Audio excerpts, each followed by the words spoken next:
నమస్కారం. దిశావాస్తు కార్యక్రమానికి స్వాగతం. మన శరీరం ఆరోగ్యంగా ఉండాలి అంటే ఆహారం ఎంత అవసరమో అలాగే మన ఇల్లు శుభప్రదంగా ఉండాలి అంటే వాస్తు కూడా అంతే అవసరం. దిశావాస్తు ఇంకా అవసరం. దిశలో 20 సంవత్సరములు పరిశోధన చేసిన గురువు గారు రెడ్డి అల్వాల్ రెడ్డి గారు ఈరోజు మనతో పాటు ఉన్నారు. దిశకి సంబంధించి ఎన్నో ప్రశ్నలకు వివరాలు అడిగి గురువు గారిని తెలుసుకుందాం. నమస్తే గురుగారు. నమస్కారం. ఎలా ఉన్నారు సార్? హ్యాపీగా ఉన్నాను. ఓకే సార్, మరి మీరు ఎప్పుడు అడిగినా కూడా హ్యాపీగా ఉన్నాను అని అంటూ ఉంటారు. కాబట్టి మన వ్యూవర్స్, మన కాలర్స్ అందరూ కూడా హ్యాపీగా ఉండాలి అంటే వాళ్ళు ఉంటున్న ఇంటి దిశ అనేది చాలా ముఖ్యం. మీరు 20 సంవత్సరంలో పరిశోధన చేశారు దిశా శాస్త్రంలో. అయితే ముందుగా నేను తెలుసుకోవాలనుకుంటుంది ఏంటి అంటే, ఒక మనిషి తన జీవిత కాలంలో ప్రతిరోజు ఏదో ఒక పని చేస్తూ ఉంటాడు. వృత్తి కావచ్చు, వ్యాపారం కావచ్చు, లేదా రోజువారి పనులు కూడా కావచ్చు. సో ఈ దిశ అనేది ఏ పనుల మీద ఎటువంటి ప్రభావితం చూపిస్తుంది అంటారు ఆ వ్యక్తికి? అంటే ఆ ఇల్లు అతనికి సపోర్ట్ చేసే విధానాన్ని బట్టి ఉంటుంది. దీంట్లో 4 గ్రేడ్లు ఉంటాయి. First grade, second grade, third grade, fourth grade అని. అయితే ఫస్ట్ గ్రేడ్ ఉన్నోడు వాడికి తిరుగులేని ఔన్నత్యం వస్తుంది, గర్వం పెరుగుతుంది. వాడు ఏం చేసినా ఎవరికి భయపడు, వానికి మించినోడు ఇంకెవ్వరు లేడని గర్వం పెరిగిపోతుంది. కానీ అతను ఓవర్ యాక్షన్ చేస్తే మాత్రం వెంటనే 0 స్థానానికి వెళ్ళిపోతుంది. ఫస్ట్ గ్రేడ్ అనేది ఎక్కువసేపు సపోర్ట్ చేయదు. ఎగ్జామ్ అది రివర్స్ కొడితే ఎందుకు పనికి రాకుండా వెళ్ళిపోతాడు. అదే సెకండ్ గ్రేడ్కి వెళ్ళిపోయినప్పుడు అతను తప్పులు చేసినా ఒప్పులు చేసినా సెకండ్ గ్రేడ్ చెల్లుబాటు అవుతూనే ఉంటుంది. వాడు చెప్పిందే విధంగా కొనసాగుతుంటుంది. థర్డ్ గ్రేడు పర్వాలేదు. ఫోర్త్ గ్రేడ్ వచ్చేసరికి వాడు ఎంత మంచోడైనా చెడ్డవాడే. వాడు ఎవ్వరికి ఎంత సాయం చేసినా వాడిని కనీసం వాడిని పోవడానికి కూడా ఇష్టపడు. ఏదో నాకు అనుకోకుండా జరిగింది, ఆయన ఏదో చెప్పిండు అంతే, అయ్యింది పోయింది అని వదిలేస్తాడు. అదే సొంత స్థానం అయితే వాడిని పొగిడి పెడతాడు. నీవే నాకు లైఫ్ ఇచ్చినావు, నువ్వే నాకు జీవితం ఇచ్చినావు, నువ్వే నాకు ఇది ఇచ్చినావు అని. ఇక్కడ మనం ఏమి ఇస్తలేము. నోటి మాట ద్వారానే మనిషి జీవితాన్ని చేంజ్ చేసుకోమని చెప్తున్నాము. ఇక్కడ మనము మందు ఇస్తలేము, డబ్బు ఇస్తలేము, ఏమి ఇస్తలేము. అంటే ఒక మనిషి జీవితాన్ని అది ఎంతవరకు శాసిస్తుంది అంటే, ఒక్కొక్క కొత్త ఇల్లు అంటే పనికి రాదనుకో, 4th గ్రేడ్ ఇల్లు కట్టిండి అనుకున్నాం. ఆయన ఏమనుకున్నాం, ఇలా వాసు పండితులు నార్త్ ఈస్ట్ కార్నర్ నెంబర్ 1 అంటారు. ఆయనకి అది 4th గ్రేడ్ అనుకున్నాం. అంటే సూసైడ్ చేసుకొని చనిపోమంటారు ఆ ఇల్లు. అప్పుడు ఆయన ఏం కావాలి, సూసైడ్ చేసుకొని చనిపోతాడు. తో ఆ ఇల్లు పరాబడిపోతుంది. అదే దిశ గురించి తెలిస్తే ఆయన చావాల్సినంత అవసరం ఉండదు. ఆ ఇల్లును అడ్జస్ట్మెంట్ చేసుకోవచ్చు, ఆ ఇల్లుతోనే హ్యాపీగా లైఫ్ కొనసాగించవచ్చు. ఎటువంటి అడ్జస్ట్మెంట్స్ చేసుకోవచ్చు అంటారు దిశ గురించి అది తెలుసాక? చెప్పడం అంత ఒక్కో ఇల్లును బట్టి ఆ నిర్ణయం ఉంటుంది. దానికి పెట్టుబడి పెద్దగా ఉండదు. అంటే మామూలుగా జస్ట్ ఒక ఐడియా కోసము ఎటువంటి అడ్జస్ట్మెంట్స్ అంటారు? అడ్జస్ట్మెంట్ అంటే ఇప్పుడు ఇల్లు నార్త్ ఈస్ట్ కార్నర్ ఉంది. నార్త్ ఈస్ట్ కార్నర్ అన్నప్పుడు అది నార్త్ ఈస్ట్ కాకుండా చూసుకోవాలి. అంటే నార్త్ డ్యామేజ్ చేయడము, ఈస్ట్ డ్యామేజ్ చేయడము. ఉదాహరణకు ఈస్ట్ ఫేస్ ఉంది, నార్త్ ఫేస్ ఉంది, ఈస్ట్ ఫేస్ ఉంది. నార్త్ ఫేస్ని బంద్ చేస్తాం, ఈస్ట్ ఫేస్ కొనసాగిస్తాం. నార్త్కు కొంత ఎక్స్టెన్షన్ పేరు మీద డమ్మీ చేసేస్తాం. దాంతో ఏమైతే అది ఈస్ట్ ఫేస్గా మారిపోతుంది. అప్పుడు ఆయనకు సపోర్ట్ చేస్తుంది. ఒక ఆయనకి ఈస్ట్ ఫేస్ ఉంది, ఆయనకి నార్త్ ఈస్ట్ అవసరం. దాన్ని నార్త్ ఈస్ట్గా సెకండ్ ఆప్షన్గా మారుస్తాం. చిన్నపాటి అడ్జస్ట్మెంట్లే, అది పెద్ద ఖర్చుతో కూడుకున్నది కాదు. మొత్తం పూర్తి ఇంటిని కూలగొట్టాల్సినంత అవసరం ఉండదు. చిన్నపాటి అడ్జస్ట్మెంట్ చేయడంతో దిశ మార్చవచ్చును. కొద్దిపాటి అది. ఒక ఆయన కాలర్ ఉన్నారు గురుగారు. హలో హలో, నమస్కారం అండి. దిశ వాస్తు కార్యక్రమానికి స్వాగతం.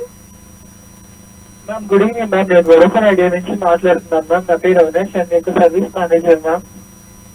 ఎక్కడి నుంచి మాట్లాడుతున్నారు? Vodafone idea ma'am. ఓకే, గురువు గారు ఉన్నారు, మాట్లాడండి. నేను మాట్లాడుతుంది శ్రీనివాసరావు గారితోనేనా ma'am? Alwal Reddy garu. Hello hello sir మీ కంపెనీ ఇదేనా sir Shri Ganesh networks? Company కాదండి, నా పేరు అల్వాల్ రెడ్డి, దిశ వాస్తు లేదు సార్, మీరు వోడాఫోన్ సార్ నుంచి కనెక్షన్ తీసు. మీరు ఏం మాట్లాడుతున్నారో నాకు అర్థమైతలేదు. రాంగ్ కాల్ వచ్చింది. మీరు కనుక మీ వాస్తుకి సంబంధించి దిశకి సంబంధించి ఏమైనా విషయాలు తెలుసుకోవాలనుకుంటే మీరు కాల్ చేయవలసిన నెంబర్ స్క్రీన్ మీద కనిపిస్తున్న నెంబర్స్కి కాల్ చేయండి, గురువుగారితో మాట్లాడొచ్చు. గురువుగారు, అయితే ఇప్పుడు ఇల్లు అనేది మనిషిని శాసిస్తూ పోతుంది. అప్పుడు దాన్ని అడ్జస్ట్మెంట్ చేసుకోవడం ద్వారా ఆ ఇల్లు దిశ మార్చుకోవచ్చు. అయితే సిటీలలో సాధ్యం కాదు. అవును, సిటీలలో సాధ్యం కాదంటే అలాగని కూలగొట్టుకోమని చెప్పాను. అవును, సిటీలో ఈ అపార్ట్మెంట్ కల్చర్ ఎక్కువ ఉంటుంది గురుగారు. మరి అపార్ట్మెంట్స్ లో ఉన్న వాళ్ళని ఎలాంటి అడ్జస్ట్మెంట్ చేసుకోవచ్చు? చిన్న సాధ్యం చిన్న అంటే కాదు. కంప్లీట్ గా ఇల్లు మారాల్సిందే. అది ఏమైతే అంటే డెవలపింగ్ కోరుకోదు. ఉదాహరణకు ఒక 5 లక్షల రూపాయలు జీతం ఉంటుంది, ఇంకంతే ఆ లక్షల్లోనే కొనసాగుతుంటాడు. ఓ 5-10 అటు ఇటు 5-10 అటు ఇటులో కొనసాగుతుంటాడు. మరి అపార్ట్మెంట్ లో ఉన్న వాళ్ళకి వేరే పరిహారం ఏం లేదంటారా? సందులో ఇల్లు అంటారు దాన్ని. కొన్ని పల్లెటూర్లలో ఇల్లు ఉంటాయి, దానికి రోడ్ సౌకర్యం ఉండదు, అది సందుల ఇల్లు అంటారు. ఇది అపార్ట్మెంట్ లో కూడా సందుల ఇల్లు అంటారు. దానికి ఏం చేయలేం పరిహారం మరి. దానికి ఏం పరిహారాలు ఉండవు, అడ్జస్ట్మెంట్లు కూడా ఉండవు. డెవలప్ కావాలంటే మనం ఇంట్లోకెళ్ళి డైరెక్ట్ రోడ్ మీదకి వచ్చిన ఇల్లు నెంబర్ 1 స్థానంలో ఉంటుంది. మొన్న మీకు ఉదాహరణ చెప్తా. మొన్న జూబ్లీహిల్స్ ఎన్నికల గురించి రీసెర్చ్కి వచ్చిన దీపక్ రెడ్డి బీజేపీ అభ్యర్థి, ఆయన ఉన్నది అపార్ట్మెంట్ ఇల్లు. అంటే మీరు ఎన్ని ఓట్లు వచ్చినాయి? అంత కేంద్రం బీజేపీ అంత ఒత్తిడి చేస్తే వచ్చిన ఓట్లేని ఎంత తక్కువ మీరు ఒకసారి చూడండి. అదే మామూలు ఇప్పుడు ఆమె బీఆర్ఎస్ అభ్యర్థి ఇల్లు రోడ్డుకే ఉంది, వెస్ట్ ఫేసు. ప్లస్ ఈయన ఇల్లు ఈస్ట్ ఫేసు, నవీన్ యాదవ్ది. ఆమెది వెస్ట్ ఫేసు, అంటే రోడ్ మీదకి ఉంది ఇల్లు. కాబట్టి నెంబర్ 1 స్టేజ్. కాబట్టి వాళ్ళకు సపోర్ట్ చేసింది, వాళ్ళ అంకెల్ గిరి చూసిండు. నువ్వా నేను అన్నట్టు అది ఒక్కసారి ఎందుకు సపోర్ట్ చేస్తుంది? ప్రతిసారి సపోర్ట్ చేస్తూనే ఉంటుంది. కాకపోతే కొన్ని ఎక్స్టెన్షన్ చేస్తుంటాం ఇల్లును. ఆ ఎక్స్టెన్షన్ చేసినప్పుడు దాని పరిధి తగ్గిపోతుంటది. వెస్ట్ ఫేసే కానీ దాని పరిధి తగ్గించుకుంటాం మనం, ఎక్స్టెన్షన్ అని చేస్తుంటాం. దానివల్ల దాని పరిధి తగ్గిపోయి ఎందుకు పనికిరాదు. ఉదాహరణకు మన వాస్తు పండితులు ప్రతి ఇల్లు నార్త్ ఈస్ట్ కార్నర్ ఉండాలి, గొప్ప గొప్ప వాళ్ళ ఇల్లు అని కట్టిస్తారు. ఇప్పుడు ఎర్రవల్లి ఫామ్ హౌస్ లో కేసీఆర్ది నార్త్ ఈస్ట్ కార్నరే, కానీ అది నార్త్ ఈస్ట్ కార్నర్ కిందికి రాదు. ఎందుకంటే చుట్టుముట్టు ఇళ్ళ నిర్మాణం మొత్తం అది ఒక పెద్ద అరణ్యంగా కట్టుకొని అందులో ఉంది. అది నార్త్ ఈస్ట్ కార్నర్ కిందికి రాదు. పోయి ఈస్ట్ ఫేస్ కాదు, అలాగా నార్త్ ఫేస్ కాదు. కాబట్టి అది ఎందుకు పనికిరాదు ఆ ఇల్లు. అది తెలియక ఇది చూడడానికి అందంగా ఉంది, అలంకారంగా ఉంది అని ఆయన అనుకున్నాడు. కానీ అది ఎందుకు పనికిరాదు. ఇవాళ గాలి జనార్దన్ రెడ్డి ఇల్లు తీసుకోం కర్ణాటకలో, ఇంట్లోకి వెళ్ళి బయటికి వెళ్తే రోడ్డు అంతే, నో ఆప్షన్. చిన్న ఒక్క చెట్టు ముక్కగిడి లేదు. కాబట్టి ఆయన ఆడింది ఆట, పాడింది పాట, అట్లా ఉంటుంది. మరి దిశ ప్రభావాన్ని నిరూపించడానికి ఖచ్చితమైన ఉదాహరణలు ఏమన్నా ఉన్నాయంటారా? చెప్తున్నాను కదా, ఇప్పుడు మీకు కొన్ని ఉదాహరణలు చెప్తాను. ఒక వ్యక్తి కొత్తగా ఇల్లు కట్టిండు. ఆయన మన వాస్తు పండితులు చెప్పినట్టు నార్త్ ఈస్ట్ కార్నర్ కట్టుకున్నాడు. నేను అనుకోకుండా ఆయన కలిశాను. మాట సందర్భంగా, సార్ మీకు ఇల్లు సపోర్ట్ చేయదు కదా అన్నాను. లేదు, నాకు మా స్నేహితుడు ప్రేమతోని కట్టించిండు, నాకు ప్రేమతో ప్లానింగ్ ఇచ్చిండు అని ఆయన. వద్దు సార్, మీకు సంవత్సరం నుంచి ఇది సపోర్ట్ చెయ్యదు, మీకు సంవత్సరం తర్వాత ఏం జరుగుతుందో నేను చెప్పడం కుదరదు, కాబట్టి నేను ఈ ఇల్లు మీకు చెల్లుబాటు కాదని మాత్రమే చెప్పగలుగుతా అన్న. లేదు, ఇది తిరుగులేని ఇల్లు అని ఆయన. వద్దు సార్, ఒక మిత్రునిగా చెప్తున్నా, అసలు ఈ కమ్యూనిజం ఉన్న వ్యక్తులకు ఈ వాస్తులు గీస్తులు ఎందుకు పనికిరావు, మీరు వేస్ట్ అని అన్నాడు. నువ్వు డిస్టికే, నేను డిస్టికే, నువ్వు డిస్టిక్ లీడరే, నేను డిస్టిక్ లీడరే, కానీ అది అదే, ఇది ఇదే. అని చెప్పిన, వినలేదు, ఉమ్. పోవాల్సి వచ్చింది. దాన్ని ఎవరేం చేస్తారు? నమ్మకపోతే ఆయన కర్మ ఆయన్నే అనుభవిస్తారు కదా. అట్లా అంటే నమ్ముతావా నమ్మవా కాదు, ఇది రీసెర్చ్ శాస్త్రము. ఉమ్. అంటే ఒకటి సక్సెస్ కావాలంటే ఎన్నో పరిశోధన చేయంగా అది సక్సెస్బిలిటీ వస్తుంది.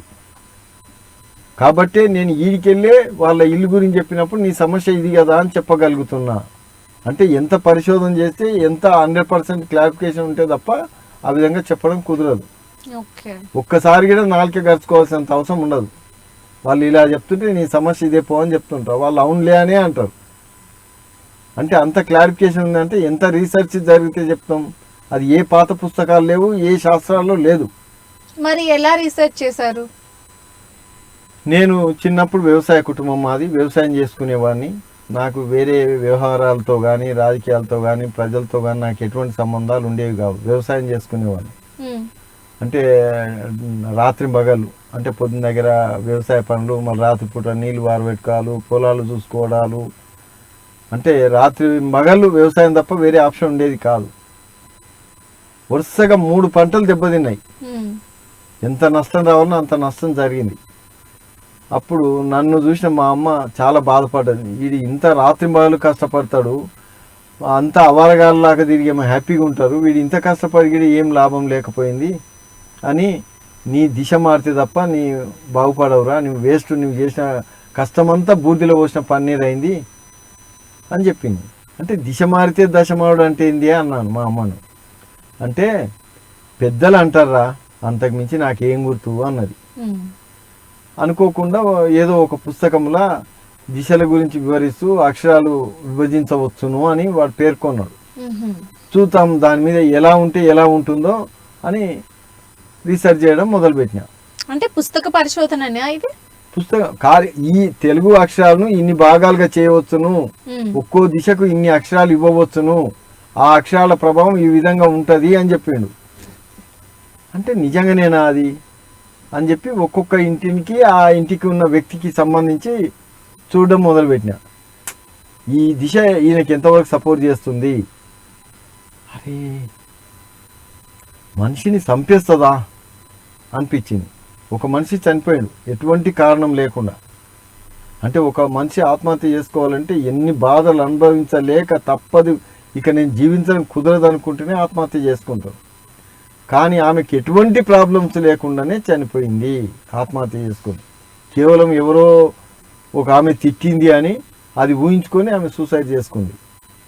అంటే ఖాళీ తిట్టడము, ఆమె ఊహించుకోవడం, చనిపోవడం, అంత చిన్న ఇష్యూ అనిపించింది. అంటే దిశ శాసించినప్పుడు ప్రతి చిన్నది ప్రాబ్లమే. ఉమ్. అంటే ఆ ఇల్లు చచ్చిపోమంటుంది అనుకో, ఆ వ్యక్తి ప్రతి చిన్నదాన్ని నన్ను ఇంక నేను చచ్చిపోతే ఇక వద్దు, నాకు ఇక వద్దు, ఈ జీవితమే వద్దు, నేను ఇంక చచ్చిపోతా, ఇంక నేను చచ్చిపోతా. వాళ్ళు ఎప్పుడు ఇంక అదే పాట పాడుతుంటారు, వాళ్ళ ఊహ మొత్తం అదే రూట్లో వెళ్ళిపోతుంటుంది. ఏ చిన్న ఎక్కువ ఇబ్బంది వచ్చినా ఇంక బతకరు వాళ్ళు. అంటే ఇక్కడ ఇల్లు మనిషిని చనిపోమంటుంది. అంటే ఆత్మహత్య చేసుకోవడానికి ఇల్లే కారణము, ప్రమాదానికి ఇల్లే కారణము, ఉమ్. మనిషి అర్ధాంతరంగా చనిపోవడానికి కూడా ఇల్లే కారణము.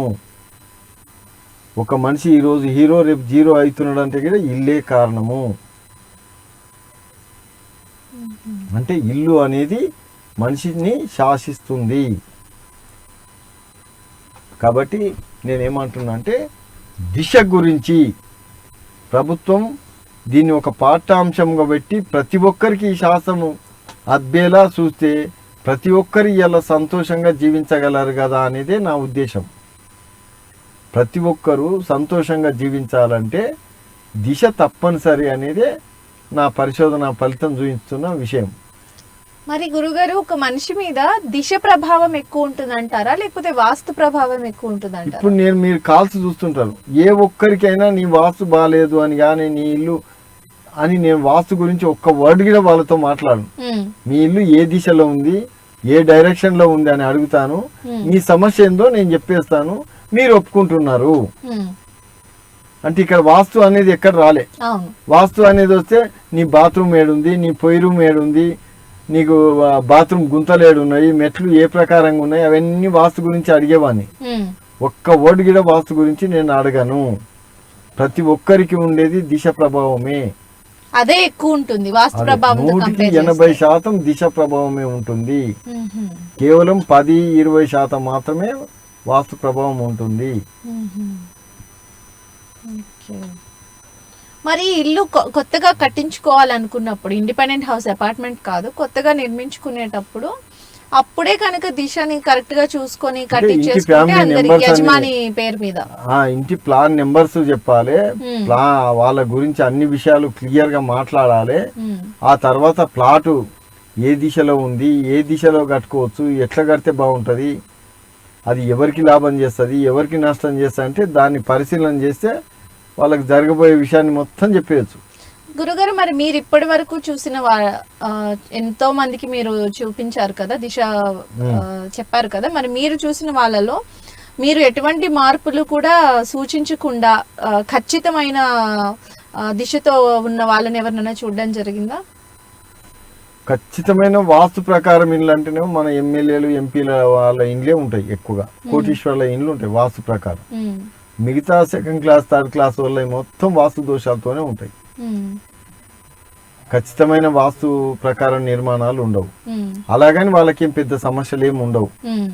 కాబట్టి అందరూ అదే ప్రకారంగా పోతుంటారు. అంటే వాస్తు ప్రభావం పెద్దగా ఉండదు. అదే దిశ ప్రభావం మాత్రం అందరి మీద ఉంటది. ఓకే గురుగారు, కాలర్ రెడీగా ఉన్నారు. హలో, నమస్కారం అండి. దిశ వాస్తు కార్యక్రమానికి స్వాగతం. ఎవరు మాట్లాడుతున్నారు? నమస్కారం అండి. మీ పేరు? లింగన్న. గురుగారు ఉన్నారు, మాట్లాడండి. చెప్పండి.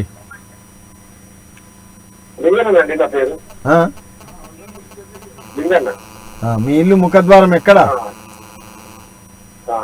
మీ ఇల్లు ముఖద్వారం ఎక్కడ? తూర్పా ఉత్తరమా? నమస్కారం.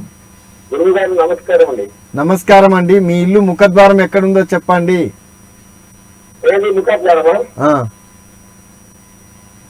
తూర్పా ఉత్తరమా? మీరు టీవీలో చూసి మాట్లాడొద్దు లింగన్న గారు, టీవీలో చూసి మాట్లాడొద్దండి. ఉత్తరం రోడ్ ఉందా? మీ ఇంటికి ఆనుకొని తూర్పుకి ఏముంటది? మీ ఇంటికి ఆనుకొని తూర్పు పక్క ఎవరిదన్నా ఇల్లుందా, రోడ్ ఉందా?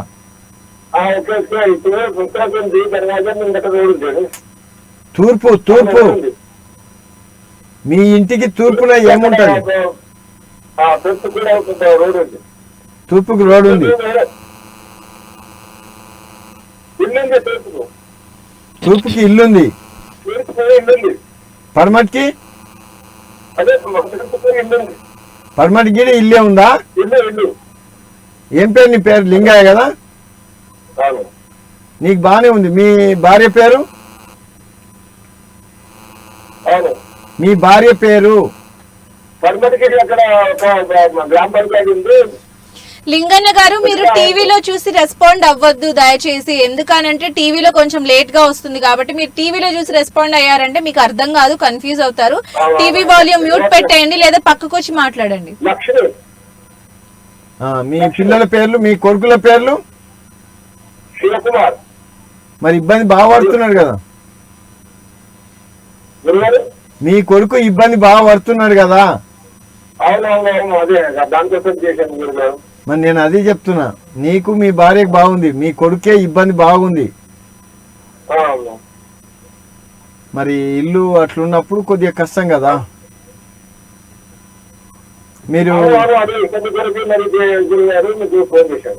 మీరు రేపు పొద్దుగాల మధ్య నెంబర్లు ఉన్నాయి కదా,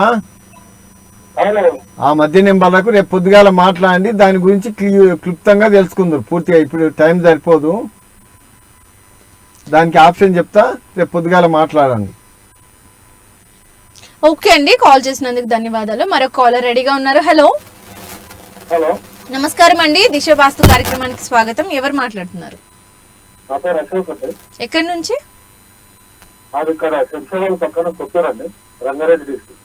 ఓకే అండి, గురుగారు ఉన్నారు, మాట్లాడండి. మీ ఇల్లు ముఖద్వారం ఎక్కడ? మాది ప్లాట్ కన్స్ట్రక్షన్ చేయాలనుకుంటున్నాము. పాత ఇల్లు ఉందండి నార్త్ ఈస్ట్. పాత ఇల్లు నార్త్ ఈస్ట్. నార్త్ కి సెటర్స్ ఉన్నాయి.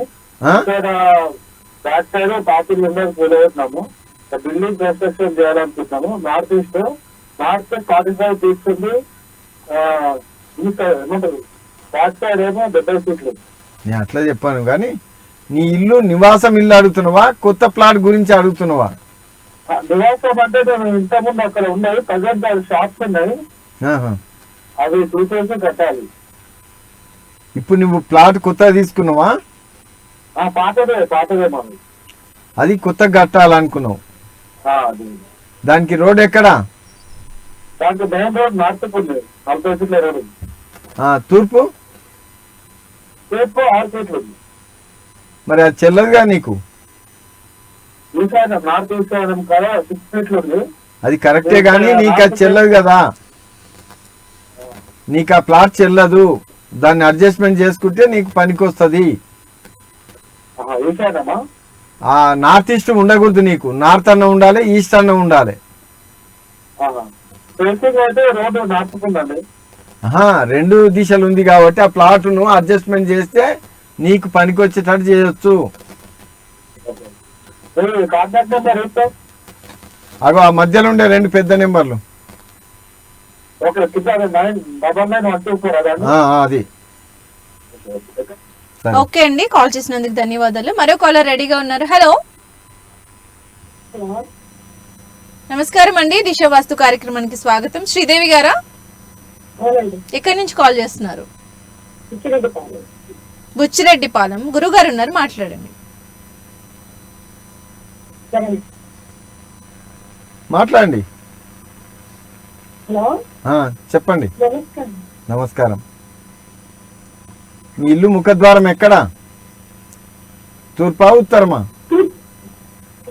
ప్రస్తుతానికి తూర్పు ఉన్నది. కొత్తగా ఇల్లు కట్టుకుంటున్నాము. అక్కడ కూడా తూర్పు ఉన్నది, ఉత్తరం ఉన్నది. తూర్పు రోడ్డు ఉత్తరం రోడా? తూర్పు రోడ్డు ఉన్నది, ఉత్తరం రోడ్డు ఉన్నది. ఏం పేరు నీ పేరు? శ్రీదేవి పెంచిలయ్య. శ్రీదేవి పెంచిలయ్య. పెంచిలయ్యనా? హస్బెండ్ పేరు పెంచిలయ్య. పర్వాలేదు, బాగానే ఉంది. పర్వాలేదు, బాగుందమ్మా. బాగుంది కానీ కరెక్ట్. ఇప్పుడు ఏంటంటే వాస్తు దోషాలతో ఇల్లు కడతారు కాబట్టి దాని ప్రభావం ఏమైనా పడే అవకాశం ఉంటుంది. చూయించుకొని మంచి ప్లానింగ్ తీసుకుంటే మీకు వాస్తు దోషం కూడా లేకుండా కట్టుకోవచ్చు. వాళ్ళు ఇచ్చే మన వాస్తు ఇచ్చేదంతా వాస్తు దోషం ఇల్లే. అందుకని మీరు నాకు చూయించుకుంటే మీకు కరెక్ట్ వాస్తు ప్రకారంగా ఇల్లు నిర్మాణానికి ప్లానింగ్ ఇస్తా, అప్పుడు కట్టుకోండి, బాగుంటుంది. లేకుంటే వాస్తు దోషంతో కొద్దిగా ఇబ్బంది పెడుతుంటది. నేను చెప్పినంత మంచి ఉండకపోవచ్చు. పర్వాలేదు, బాగానే ఉంది కానీ ఎక్కువ సపోర్ట్ చేయకపోవచ్చు. సరేనమ్మా, మీరు రేపు మధ్య కాల్ చేసి మాట్లాడవచ్చు ఎప్పుడైనా. కాల్ చేసినందుకు ధన్యవాదాలు.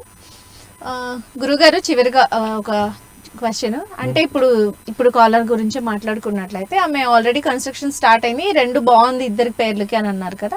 నెక్స్ట్ అంటే వాళ్ళ పిల్లలకి ఎలా అంటే ఇప్పుడు వాస్తు దోషం ఏమన్నా ఉంది అంటే గనక దాంట్లో దిశ ప్రకారం అయితే బాగుందని చెప్పారు. ఒకవేళ వాస్తు దోషం ఉంది అంటే అది వాళ్ళు చూపించుకుంటేనే తెలియాలి, అంతేనా?